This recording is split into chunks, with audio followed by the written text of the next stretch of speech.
Jean Bernard, PDG d'un groupe de vins et spiritueux de Bordeaux, est avec son frère et son cousin l'un des gros donateurs. Avec 500 000 € versés par leur société, ils font partie des 10 mécènes grands bâtisseurs de la Cité des civilisations du vin. Bordeaux avait besoin d'un lieu qui soit un lieu de représentation et de partage des civilisations du vin. Donc nous avons immédiatement adhéré à ce projet. En plus, ce projet avait le soutien des collectivités locales, de la ville de Bordeaux. Immédiatement, il a été soutenu également par les professionnels du vin, par toute la filière bordelaise. C'est quelque chose de beaucoup plus universel et cette cité a une vocation vraiment universelle. En mai 2014, 70 mécènes de la Cité avaient pu visiter pour la première fois le chantier.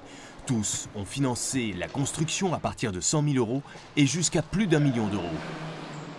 C'est pas si douloureux que ça, et de toute façon, on est très content que ce soit à Bordeaux, ça aurait pu être ailleurs. On est ravis de participer, vraiment ravis. D'autant moins douloureux qu'une bonne partie peut être déduite de l'impôt sur les sociétés. Ce matin-là, en réunion du conseil d'administration de la fondation qui va gérer la Cité, on parle de nouveaux mécènes qui pourraient rejoindre ce projet, notamment InVivo, désormais acteur numéro 3 de la filière vin en France. Les gens ont compris quelle était notre ambition. Quel était l'enjeu pour le vin, mais quel était l'enjeu pour Bordeaux.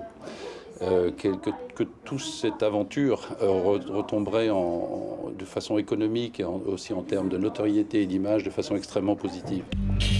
Depuis mai, les premiers salariés ont investi des locaux temporaires proches du chantier.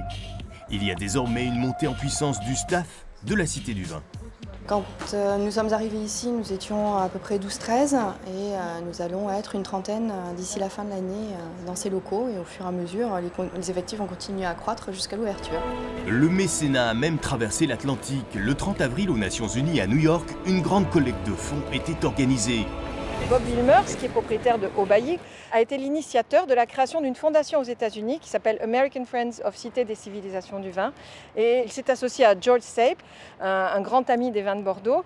Et à tous les deux, ils ont créé cette fondation aux États-Unis qui va nous permettre de lever 1,5 million d'euros.